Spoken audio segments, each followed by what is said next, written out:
une chasse très authentique, c'est-à-dire c'est vraiment, bon évidemment on chasse la bécasse, donc on ne peut pas faire mieux comme gibier sauvage, bécasse bécassine. Je crois que c'est vraiment l'authenticité. Et puis aussi, il y a quand même un aspect exotique par rapport à ce qu'on connaît en France, puisqu'on ne chasse pas la bécasse au chien d'arrêt. Ils chassent beaucoup la bécassine au chien d'arrêt. Mais la bécasse, on la chasse vraiment au Springer, avec la technique des petites traques à l'anglaise, où on poste un ou deux fusils en retour, très souvent, et puis un ou deux fusils marchent avec les Springer et les guides. Quand on vient en Irlande, il faut accepter de chasser comme les Irlandais, et ils chassent remarquablement bien.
C'est je dirais presque le paradoxe.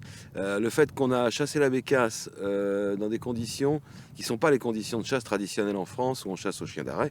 Ici, on chasse vraiment au Springer. Et puis la bécassine, à l'inverse, en France, peu de gens la chassent au chien d'arrêt. Alors que là, c'est vraiment uniquement au chien d'arrêt, ce qui est quand même assez extraordinaire.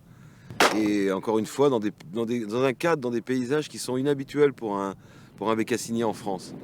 Là, je pense qu'il y a à peu près il y a une dizaine de milliers d'hectares de tourbières, donc c'est infini. Je dirais on vient jamais sur le même endroit. C'est pas du tout, il y a absolument aucun endroit qui est aménagé. Tout est naturel. Donc on a vraiment en plus une impression et de liberté et de nature, quoi. C'est vraiment extraordinaire, indépendamment du fait que les bécassines, évidemment, sont des oiseaux totalement naturels. Mais je veux dire que le biotope, en plus, est vraiment est totalement intact. Voilà. Donc on peut marcher pendant des heures et se concentrer sur le chien qui travaille.